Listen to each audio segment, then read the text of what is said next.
Hi viewers, welcome back to Kitchen Craft and Creation channel. எப்போவுமே நம்ம பேக்கரியிலேயே வாங்கி சாப்பிட்ற முட்டை பஃப்ஸை எப்படி வீட்டில் ஈஸியாக செய்கிறதுன்னு பார்க்கலாம் வாங்க. வீடியோ பார்க்குறதுக்கு முன்னாடி மறக்காமல் நம்ம சேனலை சப்ஸ்கிரைப் பண்ணிடுங்க, கூடவே பெல் பட்டனையும் கிளிக் பண்ணிடுங்க. வாங்க முட்டை பஃப்ஸ் எப்படி செய்கிறதுன்னு பார்க்கலாம். அதற்கு தேவையான பொருட்கள், முதல்ல ஒரு 3 முட்டையை நம்ம வேக வச்சு எடுத்துக்கலாம். ஒரு பவுல் எடுத்துக்கோங்க. அதில் 1 டேபிள் ஸ்பூன் அளவு சர்க்கரை சேர்த்துக்கோங்க. அது கூடவே 2 கப் அளவு மைதா. இந்த மைதாக்கு தேவையான அளவு உப்பு சேர்த்துக்கோங்க. ஒரு முட்டையை இதில் நம்ம உடைச்சி ஊற்றிக்கலாம். இப்போ ஒரு விஸ்கர் எடுத்து இந்த மாவு கூட இந்த முட்டை நல்லா மிக்ஸ் ஆகிற மாதிரி நல்லா கலக்கி விட்டுக்கோங்க. ஒரு ஸ்பூன் வச்சு கூட கலக்கிக்கலாம். இப்போ முட்டையை நல்லா மாவோடு கலக்கியாச்சு. அடுத்தது ஐஸ் வாட்டர் நம்ம சேர்த்து சப்பாத்திக்கு மாவு பிசைகிற மாதிரி நல்லா பிசைய ஆரம்பிச்சுக்கலாம். இது போல் மாவு பிசைஞ்சுக்கோங்க.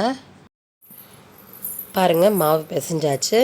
இந்த பிசைஞ்ச மாவை 2 பகுதிகளாக பிரிச்சுக்கலாம்.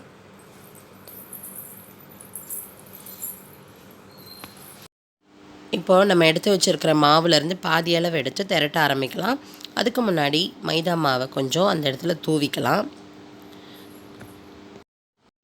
இந்த மாதிரி மாவை மைதா மாவில் டஸ்ட் பண்ணி நம்ம திரட்ட ஆரம்பிக்கலாம். இல்லைனா கீழே பிசு பிசுன்னு ஒட்டக்கூடாதுன்றதுக்காக தான் இந்த மாதிரி மைதா மாவு தூவுறோம்.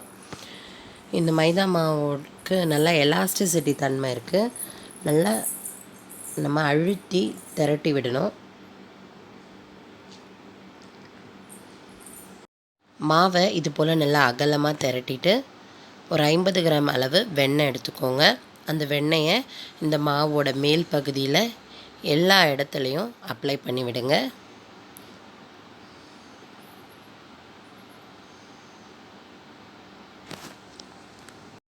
இப்போ நம்ம இதை மடிக்க போகிறோம். இந்த மாதிரி ரைட் சைடில் ஒரு பக்கமும் லெஃப்ட் சைடில்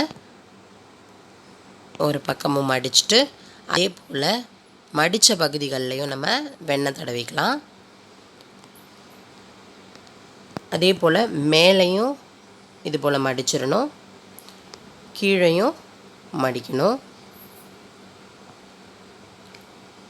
மறுபடியும் மைதாவை நம்ம தூவிக்கலாம். அதுக்கு மேலே நம்ம மடித்து வச்சுருக்கிற மாவை வச்சு அகலமாக முதல்ல எப்படி திரட்டணுமோ அதே போல் நல்லா அகலமாக திரட்டிக்கலாம்.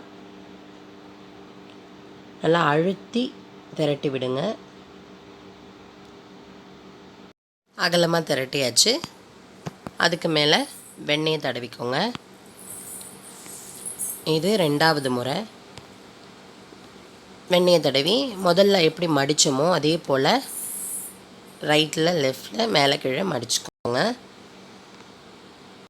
இப்போ நம்ம மடித்து வச்சுருக்க மாவை மறுபடியும் மைதா மாவில் டஸ்ட் பண்ணி நல்லா அகலமாக திரட்ட போகிறோம். அதுக்கு மேலே வெண்ணெயை தடவுங்க. வெண்ணெயை தடவிட்டு முதல் முறை பண்ண மாதிரியே 2வது முறை பண்ண மாதிரியே மடிச்சுக்கோங்க. ஏன் இது மாதிரி 3 முறை செய்கிறோம் அப்படின்னா, நம்ம செய்கிற பஃப்ஸ் வந்து லேயராக வரும். அதுக்காக தான் இந்த மெத்தட்.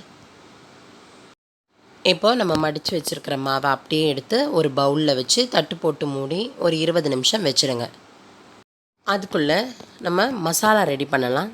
அதுக்கு ஸ்டவ் ஆன் பண்ணி கடாய் வச்சு தேவையான அளவு எண்ணெய் ஊற்றிக்கோங்க. எண்ணெய் நல்லா காஞ்சதும் பொடியாக நறுக்கின ஒரு பச்சை மிளகா, பொடியாக நறுக்கின ஒரு வெங்காயத்தை சேர்த்துக்கோங்க. வெங்காயத்தை நல்லா வதக்கிட்டதுக்கப்புறம் 1 டேபிள் ஸ்பூன் அளவு இஞ்சி பூண்டு விழுது சேர்த்து வதக்குங்க. இஞ்சி பூண்டு விழுது நல்லா வதங்கினதுக்கப்புறம் 1 டேபிள் ஸ்பூன் அளவு சிகப்பு மிளகாய் தூள் சேர்த்துக்கலாம். சேர்த்து நல்லா கிளறி விடுங்க. அதுக்கப்புறம் 1 டேபிள் ஸ்பூன் அளவு மல்லித்தூள் சேர்த்துக்கோங்க. அதையும் சேர்த்து நல்லா கிளறி விடுங்க. இப்போது இந்த மசாலாவுக்கு தேவையான அளவு உப்பு சேர்த்துக்கோங்க. இப்போது கொஞ்சமாக தண்ணி சேர்த்து இந்த தண்ணி நல்லா சுண்டுற வரைக்கும் இந்த மசாலாவை அதிலே வேக விடுங்க. முட்டையை நல்லா வேக வச்சு தோல் உரித்து எடுத்துக்கலாம். இப்போது ஒரு நூல் எடுத்து நம்ம இந்த முட்டையை இது போல் ஸ்லைஸ் பண்ணுறோம். இது போல் நூல் வச்சு நம்ம ஸ்லைஸ் பண்ணோன்னா பிசுறு இல்லாமல் வரும். உங்கள்கிட்ட கட்டர் இருந்தாலும் அதில் கட் பண்ணிக்கலாம். இதுக்கு மேலே கொஞ்சமாக மிளகுத்தூள் தூவிக்கோங்க. அதுக்கு மேலே சிகப்பு மிளகாய் தூள் தூவிக்கோங்க. மசாலாவும் ரெடி ஆகிடுச்சு பாருங்கள். இப்போது ஸ்டவ் ஆன் பண்ணி ஒரு குக்கர் வச்சுருங்க.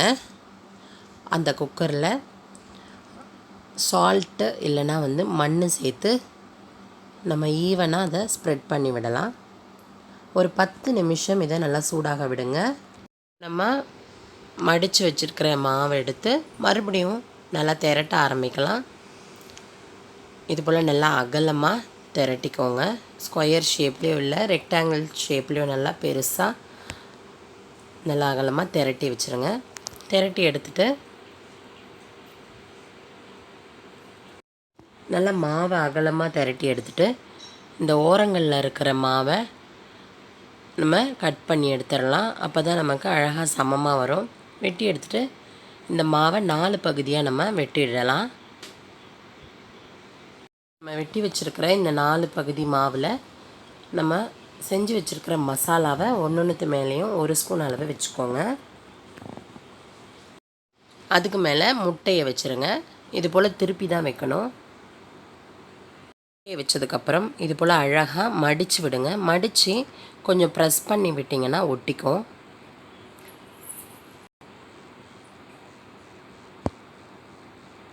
இது போல் எல்லா மாவையும் நம்ம மடித்து இது போல் சென்டரில் கொஞ்சம் ப்ரெஸ் பண்ணி விட்டிங்கன்னா ஒட்டிக்கும். இப்போது ஒரு பேன் எடுத்துக்கோங்க. இந்த பேனில்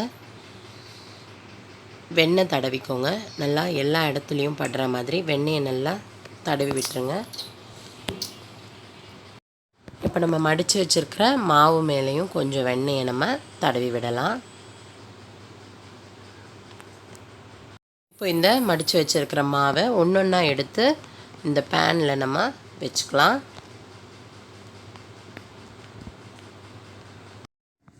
குக்கர் நல்லா சூடாகிடுச்சு. பொறுமையாக நம்ம இந்த பேனை உள்ளே வைக்கலாம். நல்லா ஆடாமல் அசையாமல் பத்திரமா சமமாக வச்சு அட்ஜஸ்ட் பண்ணிக்கோங்க. இப்போ நம்ம இன்னொரு பாதி அளவு மாவு எடுத்து வச்சுருக்கிறோம்.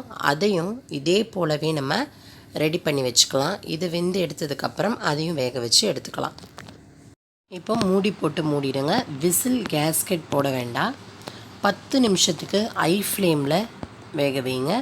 10 நிமிஷம் கழித்து மீடியம் ஃப்ளேமில் மாற்றிட்டு ஒரு 35 நிமிஷம் வேக விடுங்க.